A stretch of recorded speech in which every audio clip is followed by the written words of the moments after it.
बद्री विशाल भगवान की जय, लक्ष्मी नारायण भगवान की जय, शंकर भगवान की जय। प्रभु कृपा से मार्गशीर्ष का पूर्णिमा का दिन है और आज का महीना, आज का मास पूर्ण हो रहा है।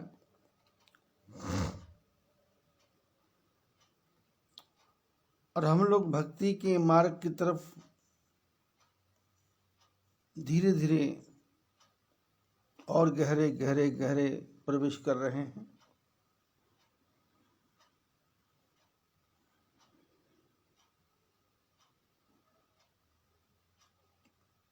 माता सती के पूर्व जन्म के सारे ही संशय, अज्ञान, मोह, भ्रम सब दूर हो गए और वो जितने भी अज्ञान मोह थे वो सारे योग की अग्नि में जल करके भस्म हो गए।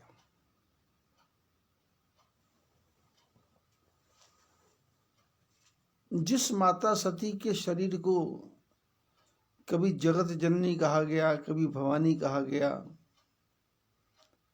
कभी उमा कहा गया, कभी सती कहा गया, कभी दक्ष कुमारी कहा गया,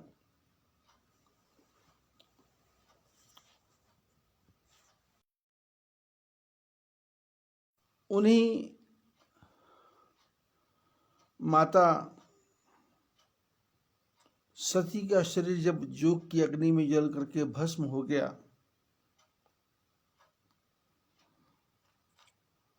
तो उसके एक एक अंग की पूजा होने लगी। जब वो शंकर भगवान के साथ थी सती तो सिर्फ कुंभज ऋषि ने उनकी पूजा की, लेकिन जब वो सती अपने पश्चाताप की अग्नि में जल करके निखर गई, परिपक्व हो गई, शुद्ध हो गई, पवित्र हो गई, 87,000 वर्ष तक जो एक छोटा सा झूठ बोला था, उस झूठ का परिमार्जन करने के लिए 87,000 वर्ष तक माता सती को प्रयत्न करना पड़ा। और उसका परिणाम क्या हुआ? कुंभज ऋषि के आश्रम में सती माता की पूजा कुंभज ऋषि ने की, लेकिन योग की अग्नि में शरीर को जलाने के बाद सती माता के एक एक अंग की पूजा होने लगी। शरीर के 52 अंगों को विष्णु भगवान ने कृपा करके काट दिया। ये परम पिता परमात्मा की कृपा है, जिनकी परीक्षा लेने के लिए सती गई थी।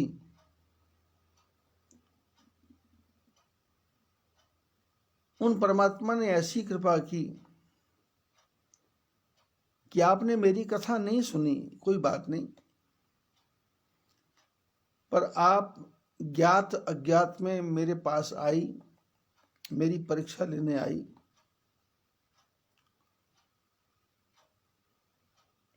लेकिन मैंने आपने परीक्षा लेने चाहा, पर मैंने तो स्वेच्छा से ही सब कुछ आपको दिखा दिया। अपने विशाल रूप का दर्शन करवाया, अपने विराट रूप का दर्शन कराया, अपने सारे ब्रह्मांडों का दर्शन कराया, अपने सारे युगों का दर्शन कराया, अपने कल्पों का दर्शन कराया। और उसका सुपरिणाम क्या हुआ कि विद्यते हृदय ग्रंथि छिद्यते सर्व संशय। हृदय में जितनी भी ग्रंथियां गांठें पड़ी हुई थी सती की, सब टूट गई, खत्म हो गई और सारे संशय दूर हो गए और सती को परम विश्वास हो गया कि वो नारायण ही हैं जो राम बन के आए हैं, जो मनुष्य बन के आए हैं। वो मेरे पति शंकर भगवान के आराध्य हैं तो मेरे भी आराध्य हैं। और उसका सुपरिणाम माता सती के एक एक अंग की पूजा होने लगी। ऐसे ही हमारे और आपके जीवन का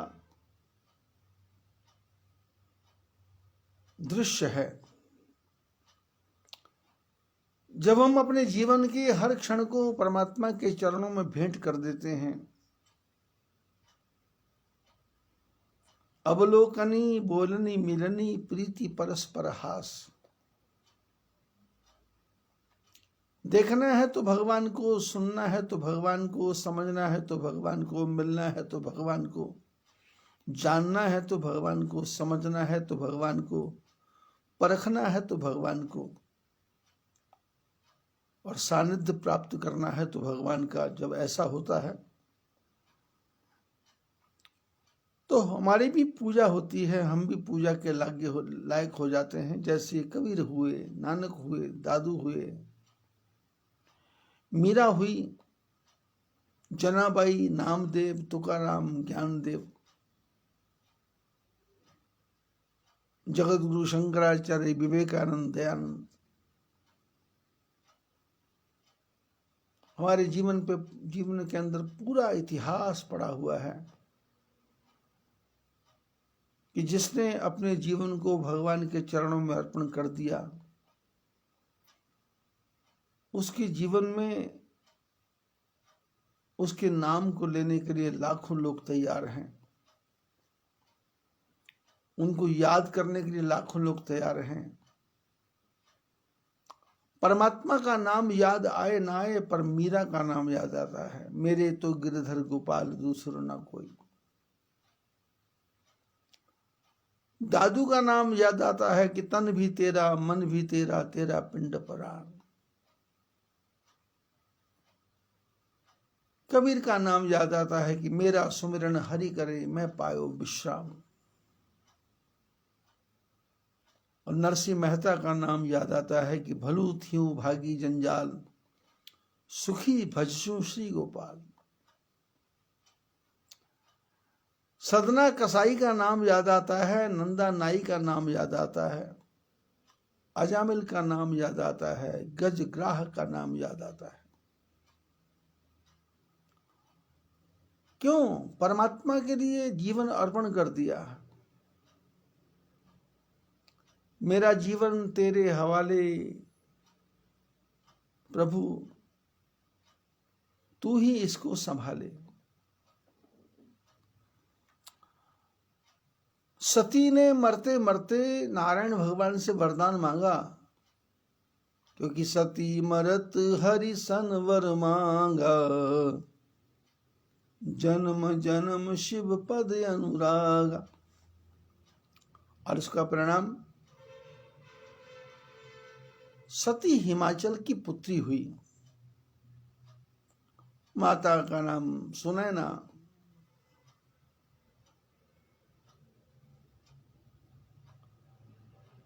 नारद जी हिमाचल घूमने गए। हिमाचल ने नारद जी के चरणों को धोया और चरणों को धो करके उनके पैरों का जितना भी चरणामृत था उसको पूरे अपने महलों में छिड़कवा दिया। और उसके बाद अपने सौभाग्य का वर्णन किया कि मेरे घर में संतों का पदार्पण हुआ, संत पधारे। क्योंकि महापुरुष कहते हैं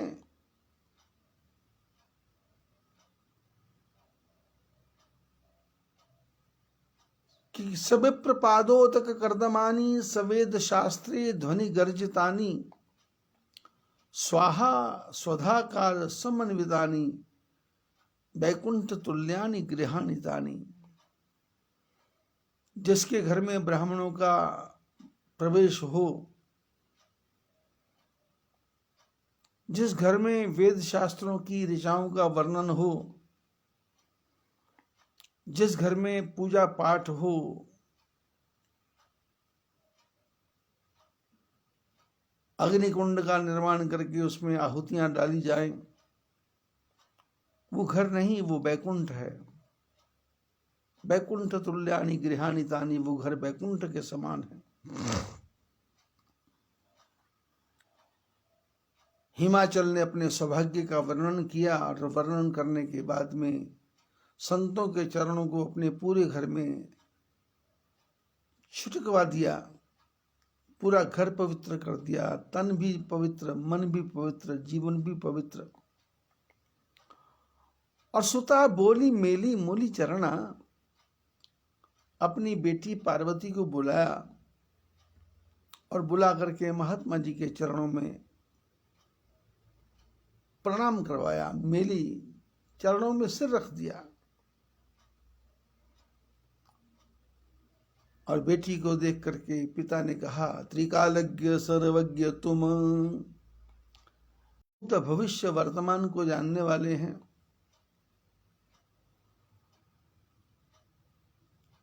संसार की सारी गति आपके हाथ में जैसे आंवला हो, इसी प्रकार से आपकी दृष्टि है। मेरी बेटी में क्या गुण है, क्या दोष है, इसके बारे में आप विचार करके बताओ। मुनिवर हृदय विचार, हृदय में विचार करके बताओ, ऊपर ऊपर से नहीं। क्योंकि दो प्रकार की दृष्टि होती है, एक होती है बाहर दृष्टि, एक होती है भीतर दृष्टि। जब हम किसी के परिवार में जाते हैं तो बाहर की दृष्टि, मकान कैसा, डाइनिंग टेबल कैसा, रसोई कैसी, बाथरूम कैसा, बिस्तर कैसा, कपड़े कैसे लटके हुए हैं, सामान सिमटा हुआ है या बिखरा हुआ है। तो उसी प्रकार से हम घर वालों की बड़ाई भी करते हैं और कभी कभी कमियां भी निकाल देते हैं।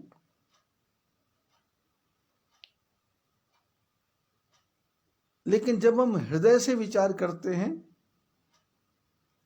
तो फिर हम कमियां नहीं निकालते, जो कमियां हैं उसका सल्यूशन क्या है, उसका हल क्या है, उसके परिवार को बताते हैं।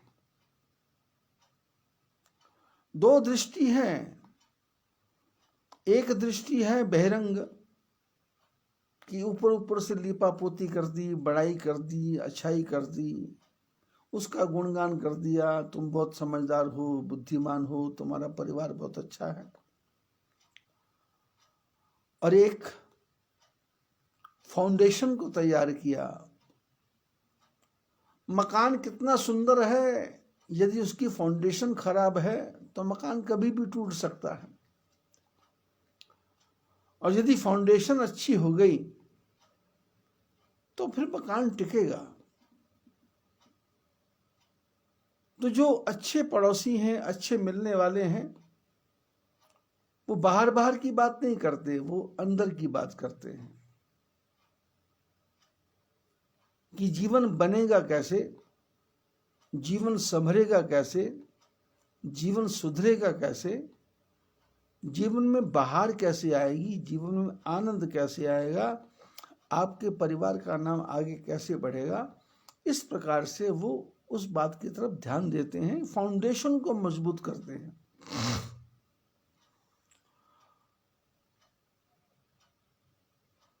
हिमाचल ने महात्मा से कहा कि काहू सुता के दोष गुण, मेरी बेटी के गुणों को भी बताओ और दोषों को भी बताओ।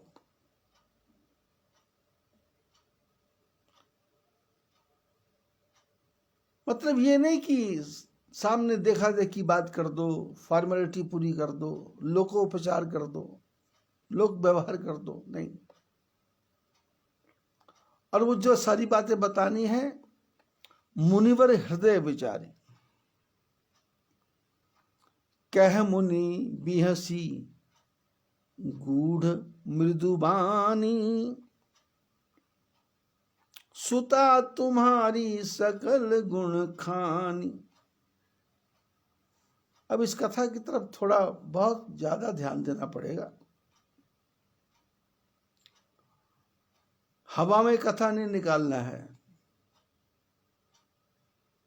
कथा सुन ली, हो गया पूरा, अखंड पाठ हो गया पूरा, चौपाइयां पढ़ ली पूरी। मैं 7 दोहे रोज पढ़ता हूं, मैं 12 दोहे रोज पढ़ता हूं, मैं 20 दोहे रोज पढ़ता हूं। वो तो एक तोता भी पढ़ता है। क्लासरूम में कोई टीचर किसी बच्चे को खड़ा कर देता है कि ये किताब पढ़ के सुनाओ, तो नहीं चाहते हुए भी वो अटकता अटकता भटकता भटकता पढ़ता ही है। और अध्यापक उस बात को ध्यान से सुनता है, कोई कमी हो तो उसमें वो करेक्शन करता है और उसको प्रोत्साहन देता है।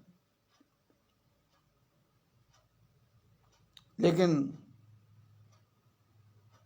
महापुरुष क्या करते हैं, वो गहराई में जाते हैं। हिमाचल ने कहा था कि मेरी बेटी के गुण और दोषों को हृदय में विचार करके कहो। तो ऐसी बात सुन करके नारद जी हंसे। कह मुनि भी हंसी, विशेष प्रकार से हंसे, अट्टहास करके हंसे या मुस्कुरा करके हंसे। और बोले कैसे, गूढ़ मृदु बाणी, गहरी बाणी बोले। और बाणी कैसी, मृदु। ध्यान रखना, जो गूढ़ ऑपरेशन होता है वो टिपिकल होता है।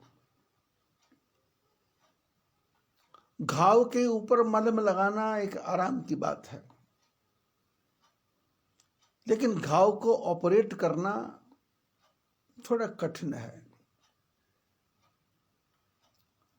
करने वाले के भी मन में होता है कि सफल होगा या नहीं, और करवाने वाले को दर्द होता है।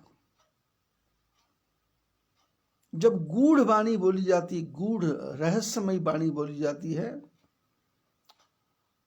तो सामने वाला जो सुनने वाला है उसको बात समझ आने में थोड़ी कठिनाई होती है, क्योंकि गहरी वाणी है। जैसे जमीन में छेद करें तो छेद करने वाले को पता नहीं है कि कहाँ रेत निकलेगी, कहाँ मिट्टी निकलेगी, कहाँ पत्थर निकलेगा, कहाँ कंकड़ निकलेगा, कहाँ कीचड़ निकलेगा, कहाँ पानी निकलेगा, कहाँ खारा पानी होगा, कहाँ मीठा पानी होगा। उसको तो खोदता जाना है, गूढ़ गूढ़ गूढ़, गहरा गहरा गहरा। रेत निकलेगी घबराना नहीं है, मिट्टी निकलेगी घबराना नहीं है, कीचड़ होगा घबराना नहीं है, चारों तरफ पानी कचरा फैल रहा है घबराना नहीं है। उसको तो खारा पानी आया घबराना नहीं है, उसको तब तक खोदना है जब तक मीठा पानी नहीं निकल रहा है, गूढ़।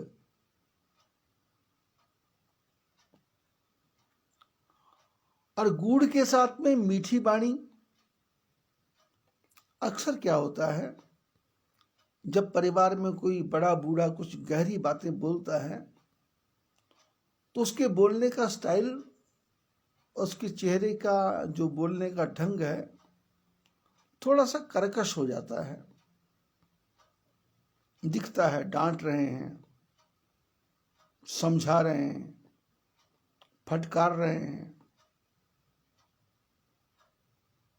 मोल्ड कर रहे हैं। सुनने वाले को थोड़ा सा अटपटा सा लगता है। और कई लोग तो बोल भी देते हैं, जैसे पति पत्नी के सामने बोल देती है, आप मेरी इंसल्ट करते हो, अकेले में मेरे को 2 थप्पड़ लगा लो, पर किसी के सामने मेरी बेइज्जती मत करो। जैसे पति अपनी पत्नी को बोलता है, जब मैं तुम्हारे मायके जाती हूं तो तुम मेरे माँ बाप की बदनामी करते हो, अकेले में तुम मेरे को जो कुछ मर्जी बोलो, पर सबके सामने ऐसा मत बोलो। पर जो ढीठ प्रकार के लोग होते हैं, मूर्ख प्रकार के लोग होते हैं, वो समय को समझते नहीं हैं और अपनी लो में बह जाते हैं, और बहने के बाद में पछताना होता है। और उसके लिए कहा गया कि अब पछताए हो तो क्या, जब चिड़िया चुग गई खेत। चिड़िया खेत को ही चुग जाए तो पछताने से क्या फायदा।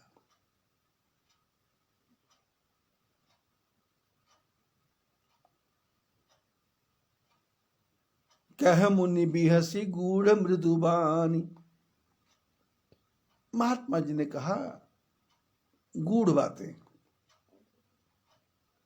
गूढ़ मैंने मर्म की बातें, भेद की बातें, क्योंकि हर मनुष्य के जीवन में अच्छाई भी है और बुराई भी है। मुंह में से राम राम भी निकलता है, मुंह में से गालियां भी निकलती हैं,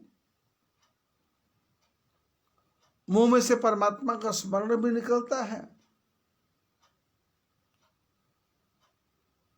मुंह में से थूक भी निकलता है, मुंह में से कचरा भी निकलता है, मुंह में से कफ भी निकलता है, और मुंह में से भगवान के स्तोत्र।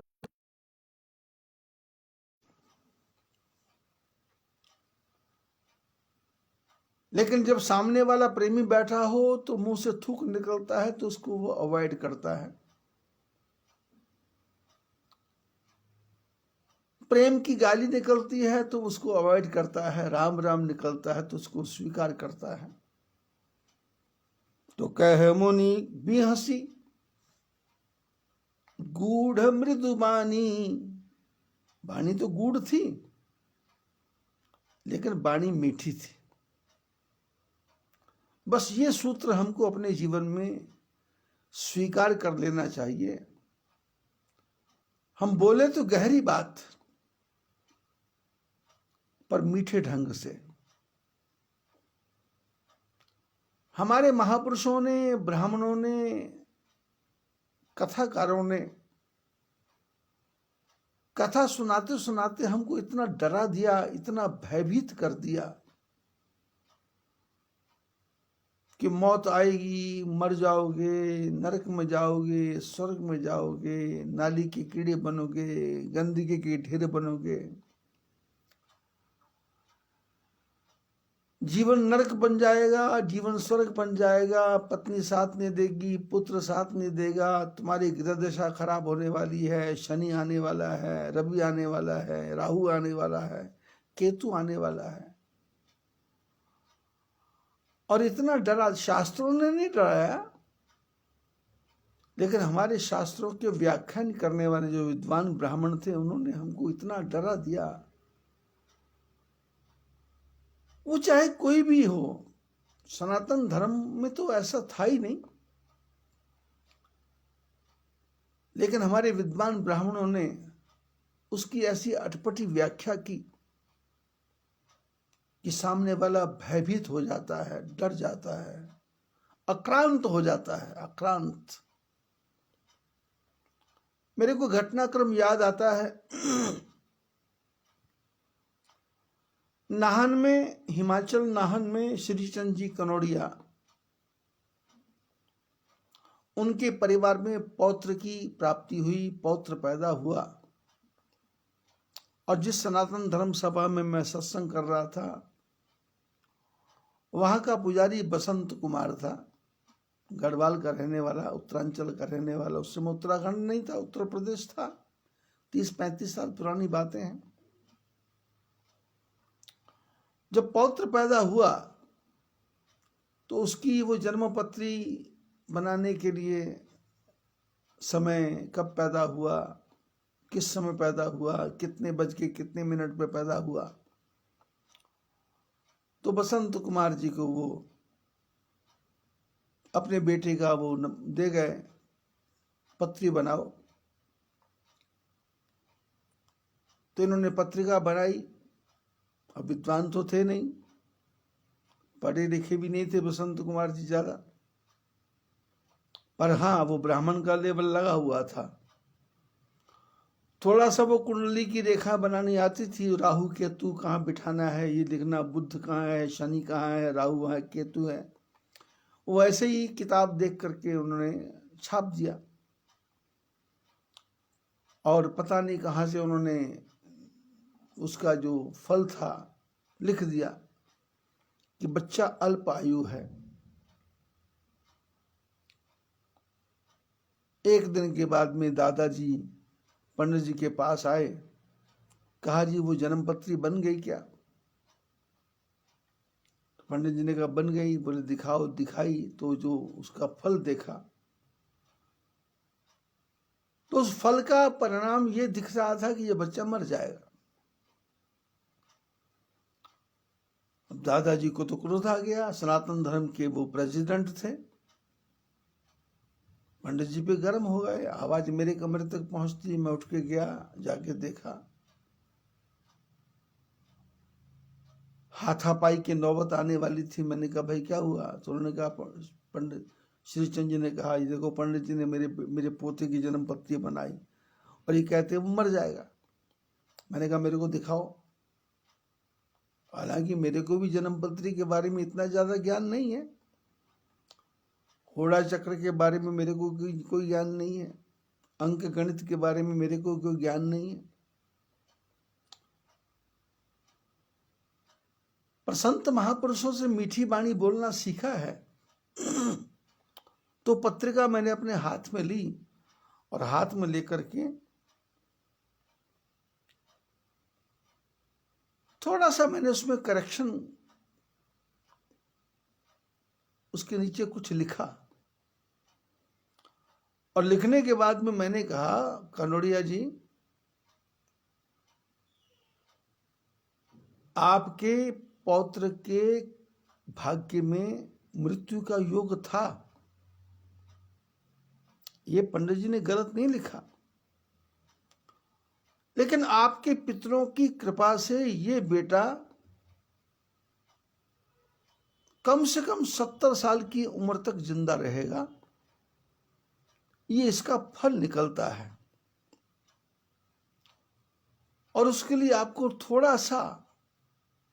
थोड़ा सा उपाय करना है घर जा करके।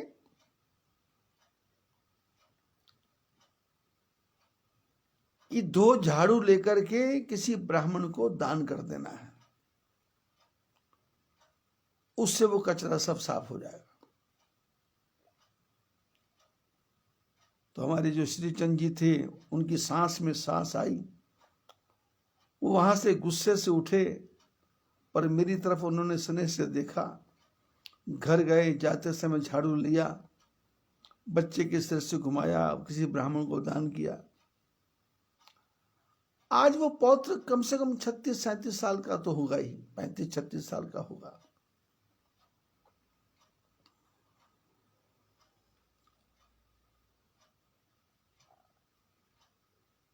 क्योंकि हमको जो हमारे गुरुओं ने, आचार्यों ने जो हमको सिखाया, अधकचरे आचार्यों ने, अधकचरे गुरुओं ने जो सिखाया, उनके सिखाने के पीछे था कि उनको भी कुछ आता नहीं था, समझता नहीं था, पर चेला फंसा है तो उसको पढ़ाना है तो कुछ भी बकवास कर दो।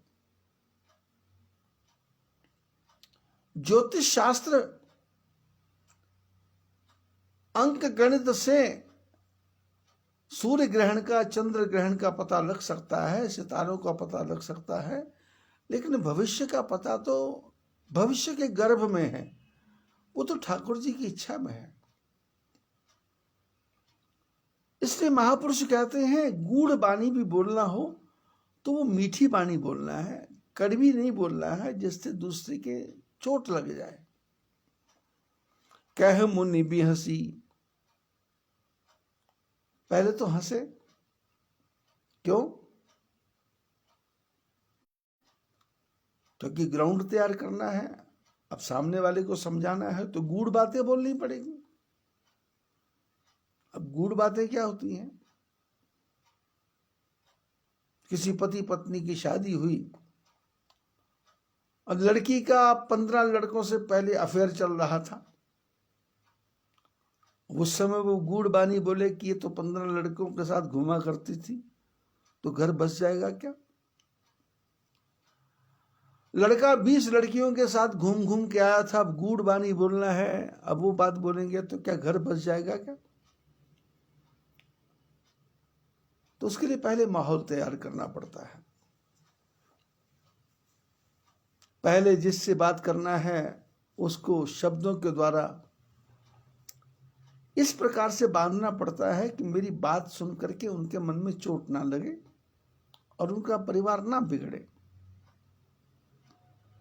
उसके लिए पहले मुस्कुराना पड़ता है, हंसना पड़ता है, सामने वाले को लगे कि ये सामने वाला सेंसिटिव है, समझदार है और हमारी बात को बहुत ध्यान से इसने सुन लिया है, समझ लिया है, ये हमको बताएगा और जो बताएगा वो हमारी समझ में आएगा।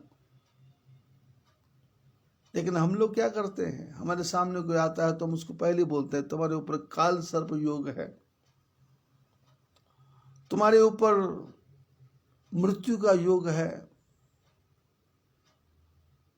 तुम्हारे परिवार में बड़ी भारी विपत्ति आने वाली है। विपदो नैव विपदा संपदो नैव संपदा, विपत्ति विपत्ति नहीं है, संपदा संपदा नहीं है। जिस पर भगवान की कृपा है उसके लिए तो 12 महीने आनंद ही आनंद है। जिसने परमात्मा की शरण ले ली। कह मुनि भी हंसी गूढ़ मृदु बानी, बानी तो गूढ़ बोली, लेकिन बाणी कैसी मीठी बाणी। जैसे हम आप लोग चर्चा करते हैं ना कभी कभी, तो वो बोल देते हैं किसी को भाई देखो मेरे को तो मुंह पे बोलना आता है, मैं मन में नहीं रख सकता, आपको किसी को बुरा लगे चाहे भला लगे। कई लोग बात करते करते बोल देते हैं कि एक बात बोलूं, आप बुरा तो नहीं मानोगे? भाई जब तुमको लगता है तुम्हारी बात से बुरा लगने वाला है तो तुम उस बात को बुरा बोली क्यों नहीं रहे हो?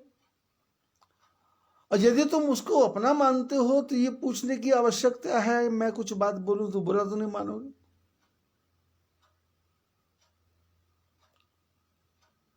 और ऐसे शब्द बोल ही क्यों रहे हो जो दूसरे को बुरा लगे? दूसरे को बुरा लगेगा, तुम बोलोगे, तुम्हारे मन में भी कहीं ना कहीं बुरा होगा। इसलिए शब्दों को तोल मोल के बोल, तोल मोल के बोल, हर शब्द को तोल के बोलो, तराजू में तोल लो कि जो बातें मैं सुनूंगा मेरे को बुरा लगेगा तो सामने वाला सुनेगा तो उसको भी तो बुरा लगेगा। मीठी भाषा बोलो। भगवान ने पूरे शरीर में हड्डियां दी है पर जीभ में तो हड्डी है ही नहीं। क्यों? कुदरत को ना पसंद थी सख्ती जुबान में, कुदरत को ना पसंद थी सख्ती जुबान में, इसलिए पैदा न की हड्डी जुबान में। परम पिता परमात्मा को जीभ में सख्ती पसंद नहीं थी, कड़वापन पसंद नहीं था, कड़वी भाषा बोले ऐसा पसंद नहीं था, इसलिए जीभ को मुलायम बनाया गया। पोलाइटली बोलो, मीठे ढंग से बोलो, प्यारे ढंग से बोलो।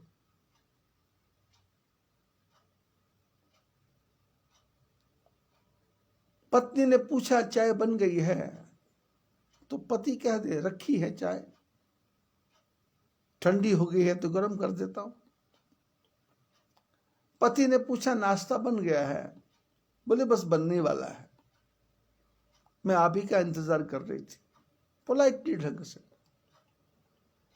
और कड़वा ढंग है, तुम्हारे उठने का समय नहीं है, तुम्हारे बैठने का समय नहीं है, तुम्हारे देखने का समय नहीं है, तुमने ब्रश नहीं किया, तुमने मंजन नहीं किया, उठते ही खाना मांगते हो, उठते ही चाय मांगते हो, तुमको दुनिया का व्यवहार का पता नहीं है, तुमको मालूम ही नहीं है जीना है, जानवर की तरह जी रहे हो, कुत्ते की तरह जी रहे हो।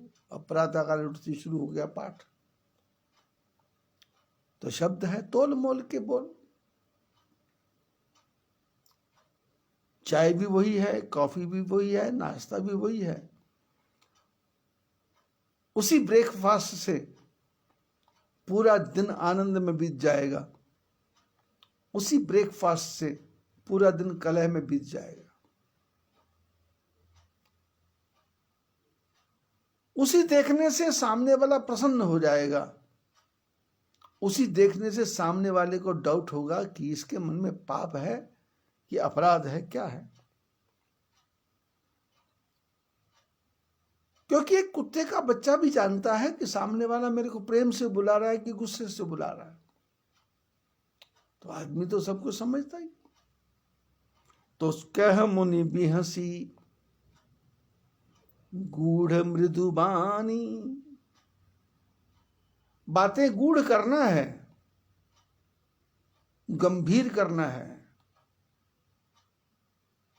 क्योंकि जीवन में जब तक गंभीरता से बात नहीं होगी, जीवन ये उथला उथला बीत जाएगा, जीवन रहस्यों के अंदर से नहीं गुजरेगा। गुप्त प्रकट यह जो यही खानिक मानिक। इस जीवन में बहुत ही हीरे मोती छुपे हुए हैं, उन हीरे मोतियों को निकालने के लिए गूढ़ तक जाना पड़ेगा, गहराई तक जाना पड़ेगा। गुप्त प्रकट यह जो यही खानिक। खनन करना पड़ेगा, खोदना पड़ेगा। और वो जो हमारे जीवन के रहस्य है वो गुप्त भी हैं और प्रकट भी हैं। और गुप्त को प्रकट कौन करेगा? कोई नारद जैसा मुनि करेगा। अब नारद जैसा मुनि करेगा तो पहले वो ग्राउंड तैयार करेगा, बिहसी प्रसन्न होकर के, स्वयं भी प्रसन्न, सुनने वाला भी प्रसन्न और सुनाने वाला भी प्रसन्न, बोलने वाला भी प्रसन्न और सुनने वाला भी प्रसन्न। कह मुनि भी हंसी गूढ़, गहरी वाणी, मृदुबानी, मीठी वाणी बोली। आपको बुरा तो नहीं लगेगा? ऐसा पूछने की जरूरत क्या है, जब वो तुम्हारे हैं तो फिर समझा रहे हैं। सुता तुम्हारी सकल गुण खानी। नारद जी ने कहा, हिमाचल तुम्हारी बेटी सारे गुणों की खान है, सारे गुणों की खान है। अब इस कथा को थोड़ा ध्यान दो आप लोग। देखो कैसे ग्राउंड बनाई जाती है, कैसे खेत तैयार किया जाता है, कैसे एटमॉस्फेयर बनाया जाता है, कैसे माहौल बनाया जाता है कि सामने वाला बात सुनने के लिए उत्सुक हो, उसके मन में आग्रह हो कि आगे क्या, आगे क्या, आगे क्या, आगे क्या। ये नहीं कि पहली बात में लगे कि क्या बकवास है, छोड़ो, उठो, चलो, क्या बात शुरू कर दी। पहले शब्दों में नारद जी ने कहा, सुता तुम्हारी सकल गुण खान, सारे गुणों की खान है। कैसी तुम्हारी बेटी? सुंदर, सहज, सुशील, सयानी। नाम उमा अंबिका भवानी। ये तुम्हारी जो बेटी है ना, ये सुंदर है। और सुंदर कैसी है? सहज, मेकअप नहीं करना पड़ता, डेकोरेशन नहीं करना पड़ता, ब्यूटी पार्लर में नहीं जाना पड़ता, आईब्रो ठीक नहीं करना पड़ता, कुछ बाहर से लीपा पोती नहीं करना पड़ता, सुंदर, सहज और सुशील। कितनी सुशील है, बैठने का तरीका है, प्रणाम करने का तरीका है, देखने का तरीका है, और सयानी है, समझदार है। और बातें करते करते नाम भी रख दिया, नाम उमा अंबिका भवानी। नारद जी ने कहा इसका ये उमा है, उमा। सारा संसार इसको मां कहेगा, ओ मां, ओ मां, ओ मां, ओ मां। ये वही उमा है जो लक्ष्मण जी को दिखाई दी थी। लक्ष्मण दीख उमाकृत भेषा, चकित भय भ्रम हृदय विशेखा। नारद जी को वही दृश्य दिखाई दिया जो लक्ष्मण जी को दिखाई दिया था कि नाम उमा, इसका तो नामकरण हो चुका है त्रेता युग में। नाम उमा, अंबिका भवानी, और ये अंबिका है, अंबा है, अंबिका है। मैंने माताओं की माताओं की माताओं की भी माता है। और भवानी, ये भवसागर से पार करने वाली है, पार करवाने वाली है, पार होने वाली है। तीन अर्थ हैं, पार करने वाली, पार होने वाली, पार करवाने वाली। अब समझने वाला सामने वाला समझेगा, क्या समझे, बेटी के बारे में क्या समझे। और कहा सब लक्षण संपन्न कुमारी, तुम्हारी जो बेटी है ये सारे लक्षणों से संपन्न है। होई है संतत पिय ही प्यारी, और ये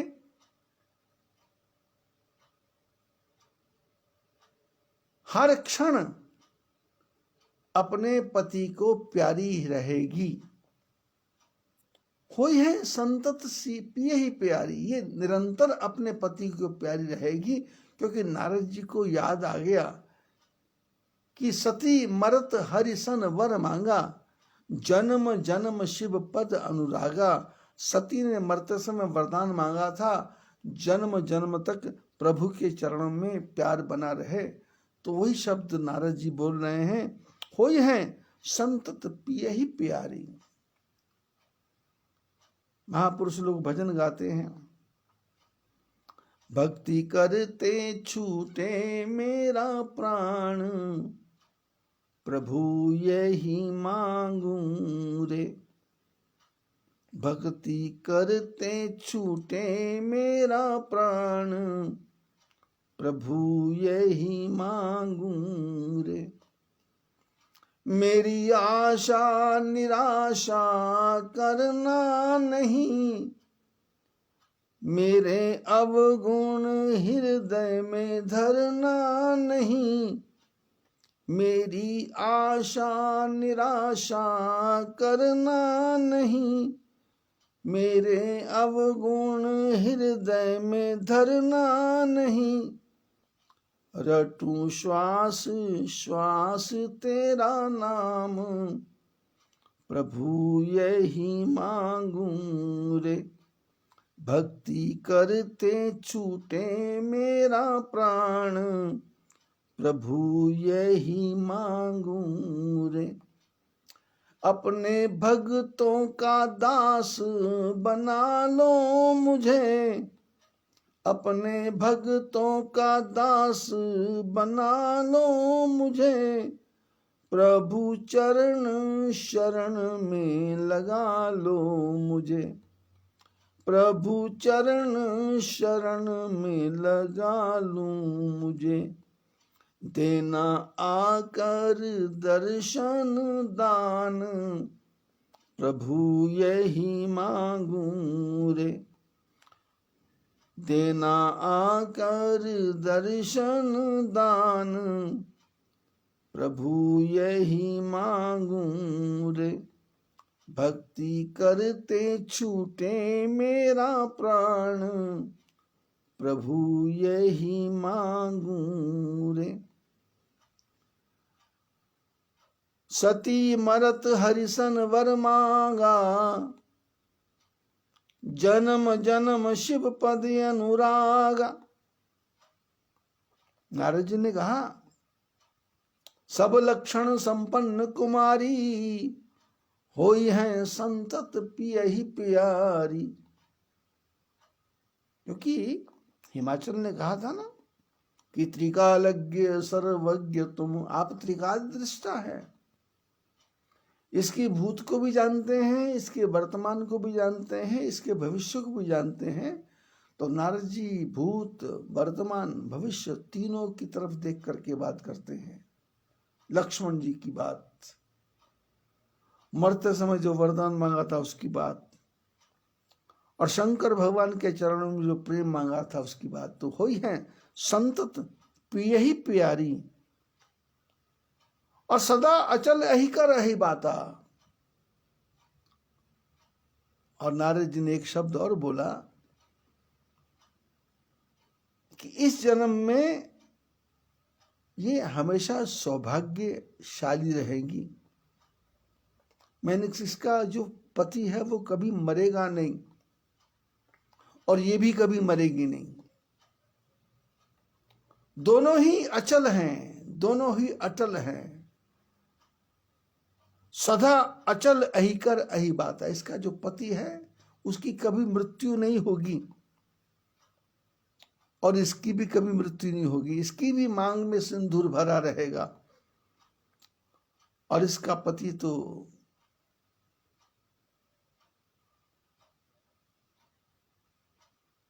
उसकी कभी मृत्यु है ही नहीं।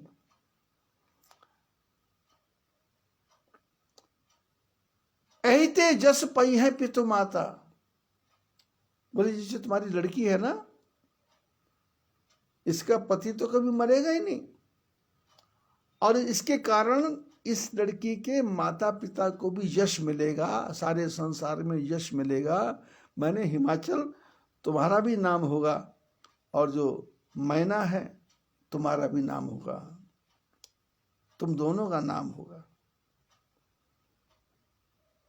और होई है पूज्य सकल जग माही,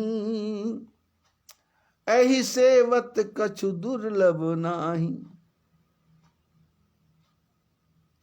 और ये जो लड़की तुम्हारी है, इसकी सारी संसार में पूजा होगी, सारे संसार में पूजा होगी।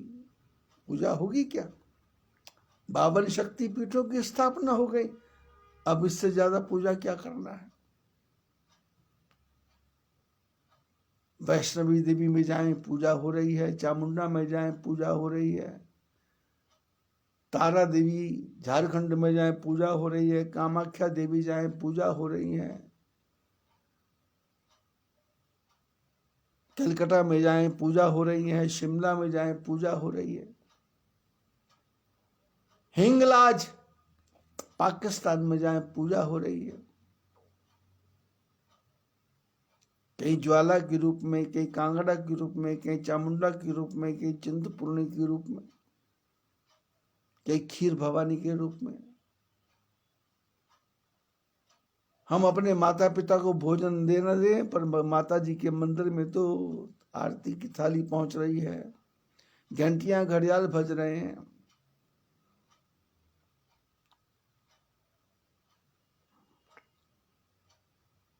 होई है पूज्य सकल जग माही। आपकी लड़की सारे संसार में पूजनीय होगी। एहि सेवत कछु दुर्लभ नाही। जो इसकी सेवा करेगा उसको संसार में हर वस्तु की प्राप्ति हो जाएगी, हर वस्तु की प्राप्ति हो जाएगी।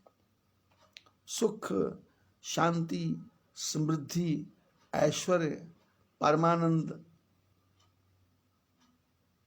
आत्म शांति। अहि कर नाम सुमिरि संसारा, त्रिय चढ़हि पतिव्रत असधारा। बोले आपकी जो बेटी है इसका नाम लेकर के बड़ी बड़ी स्त्रियां पतिव्रत धर्म की तलवार के ऊपर चल देगी। मां भवानी को याद करके वो जौहर कर देंगी, आत्माहुति कर देंगी, पतिव्रत धर्म का पालन करेंगी। ये आपकी बेटी नहीं है, ये जीवन का संसार का आदर्श है। ये लोगों को सिखाने का रास्ता है, लोगों को मार्ग शीर्ष की तरफ जाने का ये आपकी बेटी है।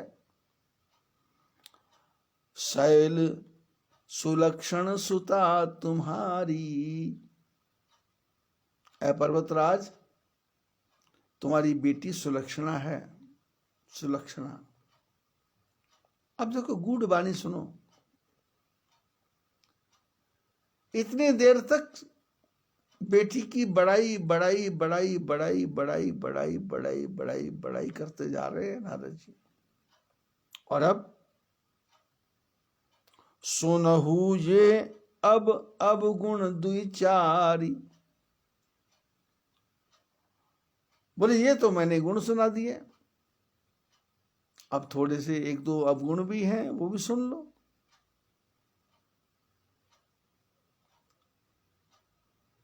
अब अवगुण की बात आई तो माता पिता सावधान हो गए कि अवगुण बेटी में, छोटी अवस्था में। लेकिन अब कहा था तो सुनना पड़ेगा। तो महात्मा जी ने कहा देखो भाई, अगुण अमान मातु पितु हीना, उदासीन सब संशय छीना। अगुण अमान मातु पितु हीना, उदासीन सब संशय छीना। बोले जिसके अंदर कोई भी संशय नहीं है, जो हमेशा उदासीन रहता है,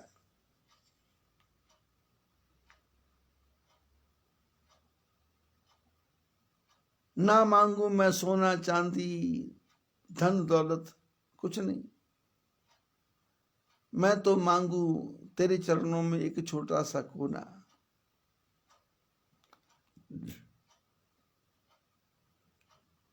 अगुण अमान, उसमें कुछ गुण नहीं होंगे, और वो अमान, उसको मान की भी इच्छा नहीं होगी। मातु पितु हीना, माता भी नहीं होगी उसकी और पिता भी उसका कोई नहीं होगा। उदासीन, और उदासीन होगा, उसको कोई लेना देना नहीं है, कुछ लेना न देना मगन रहना, कुछ लेना न देना मगन रहना। उदासीन, सब संशय छीना, उसके मन में कोई संशय है ही नहीं,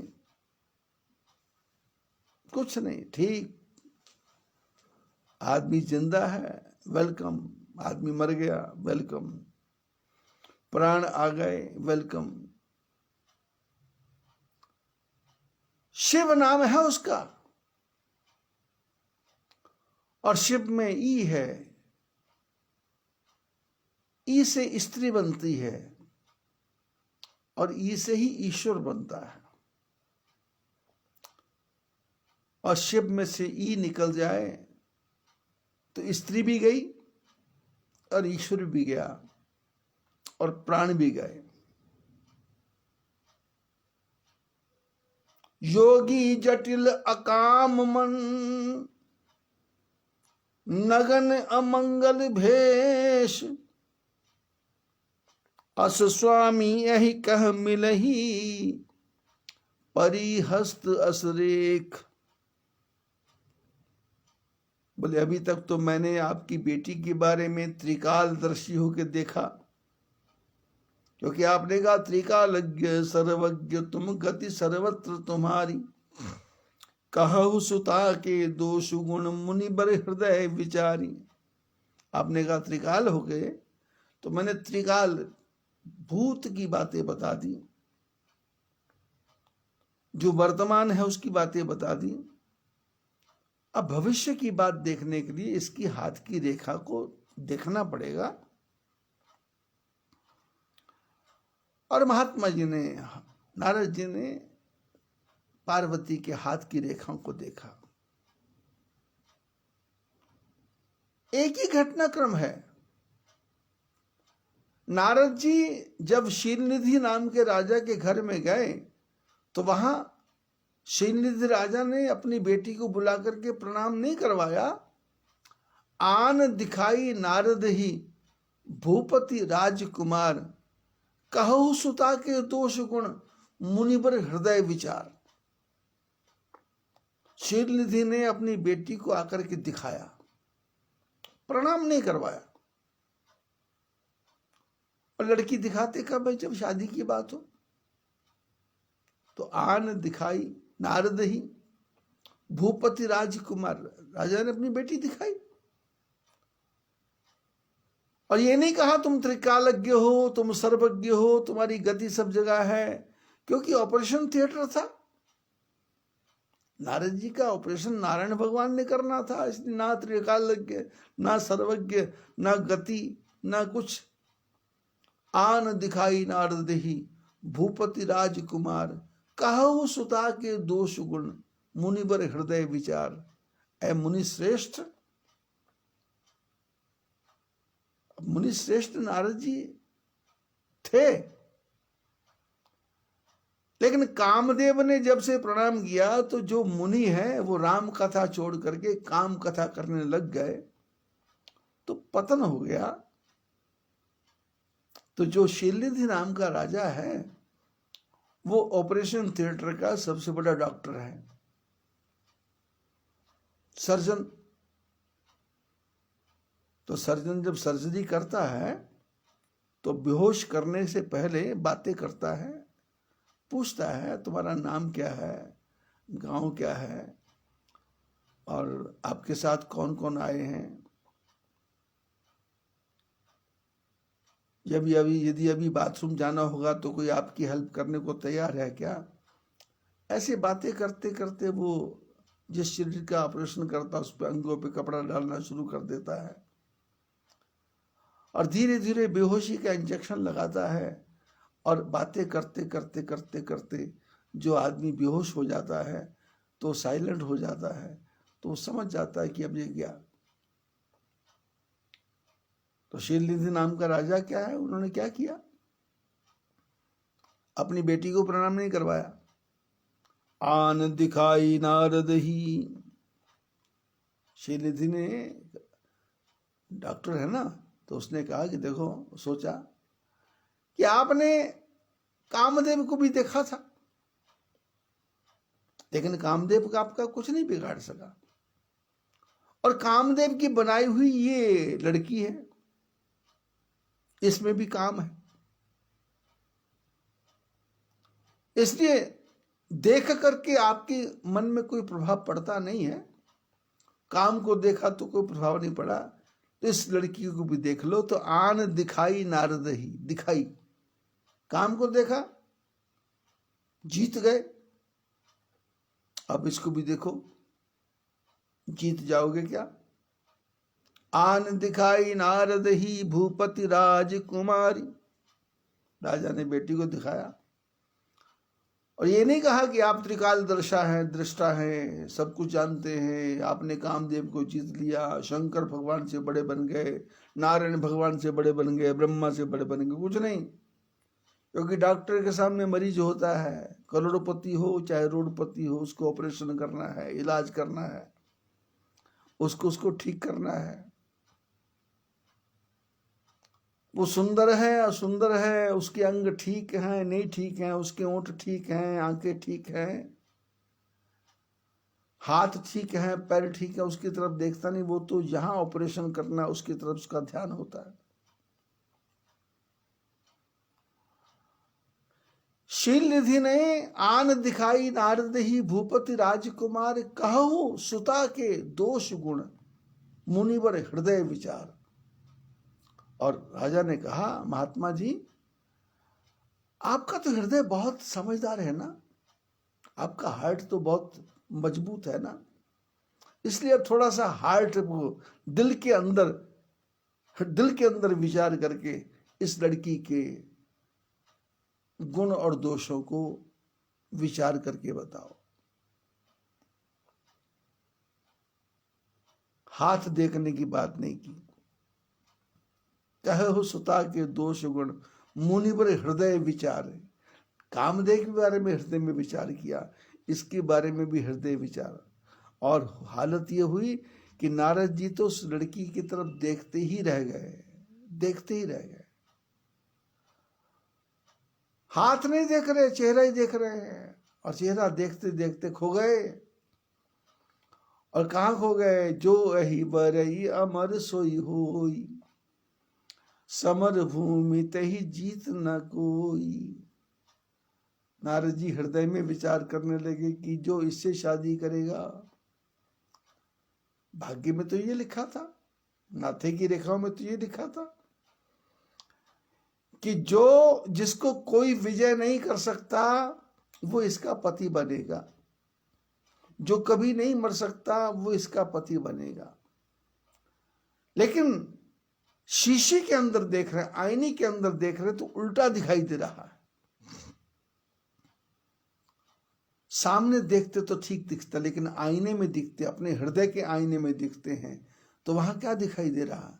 जो अहि वरई अमर सोई होई, जो इससे शादी करेगा वो अमर हो जाएगा। समर भूमि ते ही जीत न कोई, उसको युद्ध की भूमि में कोई जीत नहीं पाएगा। अब ऐसा जब विचार आया तो नारद जी ने आंखें खोली। शीलनिधि ने कहा, आपने इस लड़की का हाथ तो देखा ही नहीं।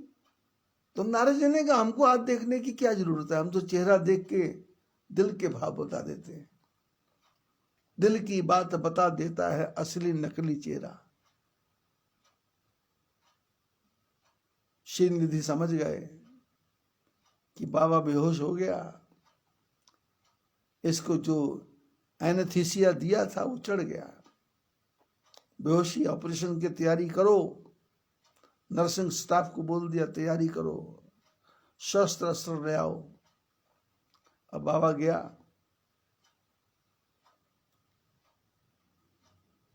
जो अहि वरई अमर सोई होई, समर भूमि ते ही जीत न कोई।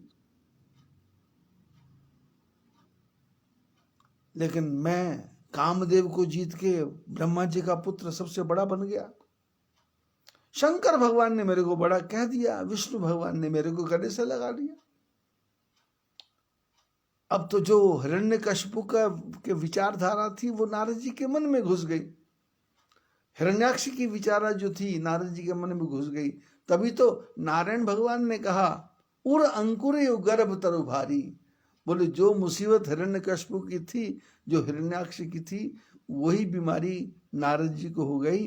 पर नारद जी तो अपना छोटा बेटा है, इसको कैसे ठीक करें? तो बेगी सो मैं डारे हूं उखारी। भगवान ने कहा, इसको मैं जल्दी मेरे को उखाड़ना पड़ेगा, नहीं तो मुसीबत मेरे लिए हो जाएगी। बड़ा होने पे लोग बोलेंगे बच्चे को बचपन में नहीं संभाला, इसलिए इसको जल्दी उखाड़ना चाहिए।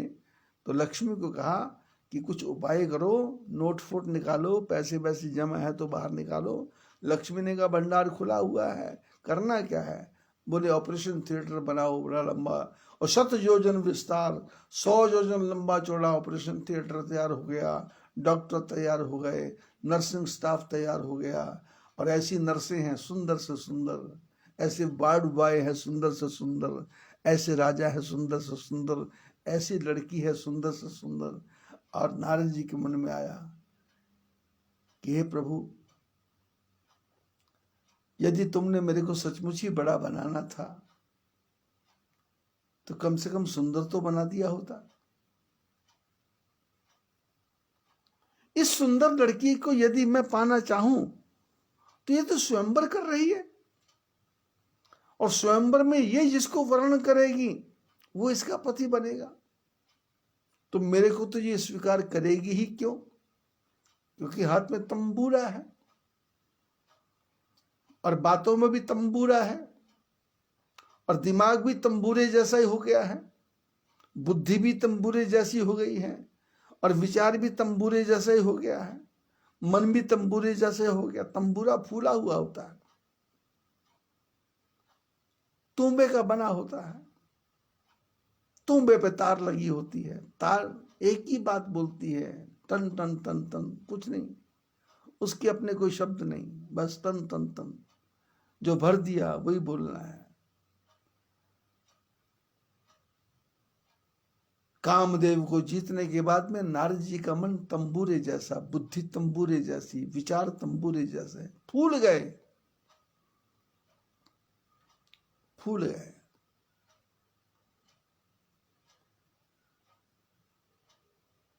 हम हार गए, तुम जीत गए, मोहे कब रे मिलोगे घनश्याम, बहुत दिन बीत गए। बोलो बोलो प्रभु जी कब आओगे, कब आओगे, फेरा पाओगे।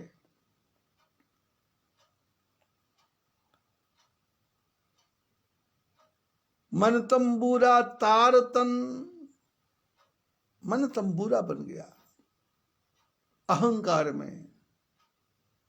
नारद जी ने कहा, जप तप कछु न हो यही काला, हे विधि मिले ही कवन विधि बाला। बातें तो नारद जी शीलनिधि से कर रहे हैं, लेकिन मन ब्रह्मा जी के पास पहुंच गया कि हे ब्रह्मा जी, आपने मेरा भाग्य कैसा लिखा? मेरी किस्मत में एक लड़की नहीं लिखी,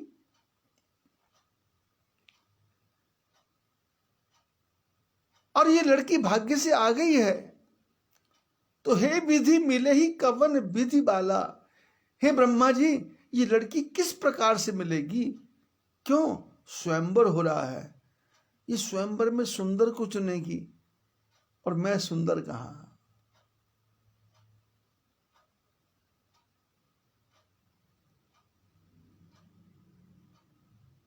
और सुंदर बनने के लिए नारद जी ने जो अपना सूत्र किया कि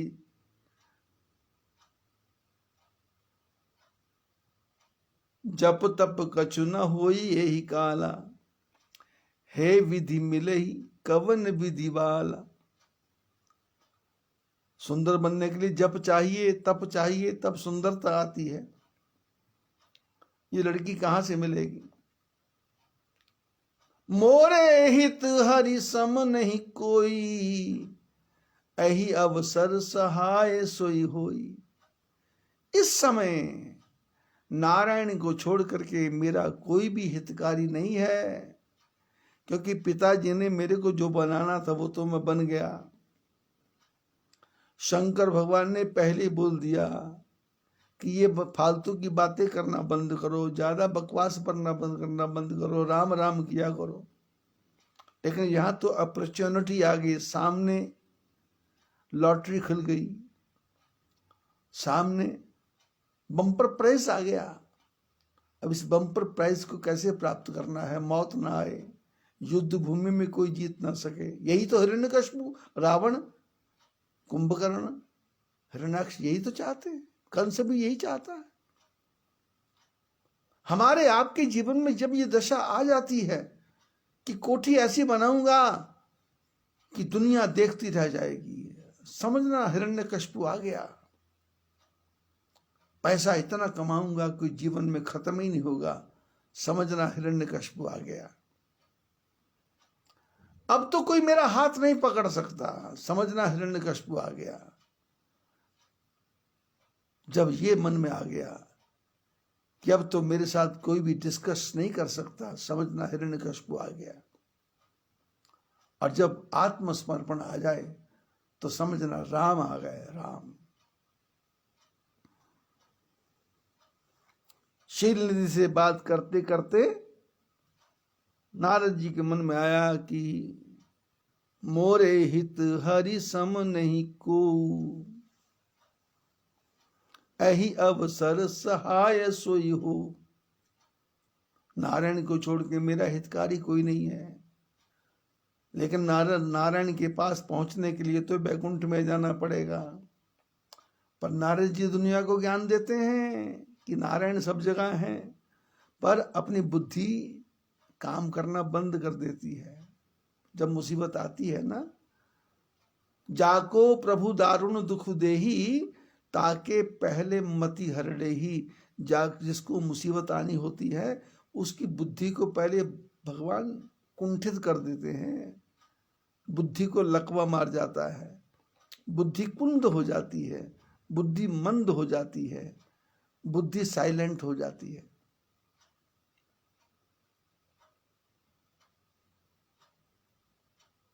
दुनिया को बता रहे हैं, लेकिन बोले अहि अवसर सहाय सोई होई, लेकिन वहां जाऊं कैसे? बोले जाने से देर हो जाएगी।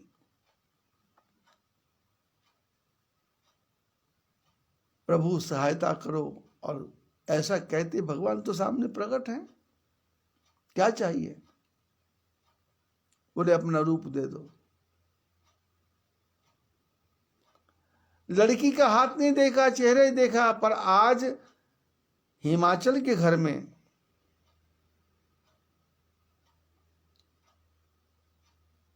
पहले तो त्रिकाल दृष्टा होकर के भूत, भविष्य, वर्तमान और भविष्य की बात, भूत की बातें की, और फिर हाथ देखा। योगी जटिल अकाम मन नगन अमंगल भेष, अस स्वामी यही कह मिलही परिहस्त असुरेख। इसका पति योगी होगा, जटिल होगा, अकाम मन होगा, नगन होगा, अमंगल भेष होगा। ऐसी इसके हाथ में रेखाएं पड़ी हुई हैं। सोनी मुनि गिरा सत्य जिय जानी, दुख दंपति उमा हर्षानी। महात्मा जी की बात, अब इतनी बातें सुनी तो सत्य लगी। उमा है, भवानी है, दुनिया पूजेगी, सब जगह पूजक होगी, संसार इसकी पूजा करेगा, कृपान की धार पे चलेंगे, तो ये बातें बड़ी अच्छी अच्छी लगी। लेकिन जब ये कड़वी बात आई, गूढ़, सोनी मुनि गिरा सत्य जिए जानी, महात्मा जी की बातें सुनी, गूढ़ बातें, तो हिमाचल को लगा कि ये कुछ बोलते सत्य ही बोल रहे हैं। इतना कुछ बोला, मैंने सत्य माना, अब इसमें मैं असत्य कैसे मान लूं? दुख दंपति ही उमा हर्षानी, दोनों पति पत्नी दुखी हो गए। पर जिसके बारे में चर्चा हो रही थी वो मन ही मन बहुत प्रसन्न हुई। हिमाचल और मैना दुखी हैं, और जिसके भविष्य का वर्णन हो रहा है वो सुखी है, आनंद में है, बहुत अच्छा है। यही तो चाहती थी मैं। नारद हूँ यह भेद न जाना, दशा एक समुझत बिलगाना। पार्वती प्रसन्न हुई है, ये बात नारद जी को भी पता लगी नहीं। हिमाचल मैना दुखी हुए, ये नारद जी को पता लगा, पर पार्वती के मन की बात को नारद जी भी समझ नहीं सके। और देखा कि बच्ची है, इसलिए इसको क्या पता क्या मैं बता रहा हूं, क्या नहीं बता रहा हूं। इस प्रकार के नारद जी ने पार्वती का हाथ देख करके हिमाचल के घर में सारी बातें बताई। आज भगवान की कृपा से पूर्णमासी है, और आज इस मार्गशीर्ष मास की कथा का अंतिम दिवस है। इस कथा को आज यहीं पूर्ण करते हैं। कल से फिर इसी कथा को आगे बढ़ाने की चेष्टा करेंगे ठाकुर जी की इच्छा से। आप लोगों ने कार्तिक मास की कथा सुनी, पुरुषोत्तम मास की कथा सुनी, मार्गशीर्ष मास की कथा सुनी और पीछे 6, 7, 8 महीने से निरंतर कथा सुन रहे हैं। आप सबको आशीर्वाद, परम पिता परमात्मा से प्रार्थना, हमारा आपका ऐसा ही योग बना रहे और सत्संग चलता रहे, आनंद हो देता रहे, आनंद आता रहे। मैं भी भगवान के गुणों के अंदर घुस घुस के गहरे गहरे निकालने के हीरे मोती आपको दूं और आप भी उस हीरे मोतियों को स्वीकार करो और जीवन की यात्रा में आगे बढ़ो। सभी को आशीर्वाद।